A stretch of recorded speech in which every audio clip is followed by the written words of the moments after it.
அஸ்ஸலாமு அலைக்கும்.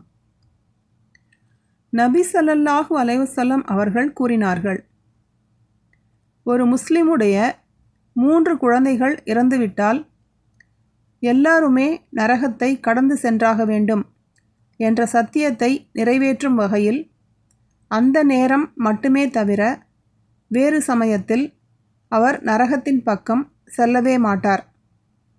இதை அபூ ஹுரைரா ரலியல்லாஹு அன்ஹு அவர்கள் அறிவிக்கிறார்கள். அபூ அப்துல்லாஹ் புகாரி ஆகிய நான் கூறுகிறேன், சத்தியத்தை நிறைவேற்றல் என்பது உங்களில் யாரும் அந்த நரகத்தை கடக்காமல் இருக்க இயலாது எனும் 1971 வசனத்தை குறிக்கிறது. சஹீஹ் புகாரி 1251, அத்தியாயம் 23, ஜனாசாவின் சட்டங்கள்.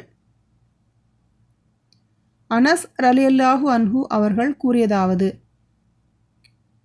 அடக்கத்தலத்தின் அருகில் அழுது கொண்டிருந்த ஒரு பெண்ணை கடந்து சென்ற நபி ஸல்லல்லாஹு அலைஹி வஸல்லம் அவர்கள் அப்பெண்ணிடம், அல்லாஹ்வை பயந்து கொள், பொறுமையாயிரு என கூறினார்கள். சஹீஹ் புகாரி 1252, அத்தியாயம் 23, ஜனாசாவின் சட்டங்கள்.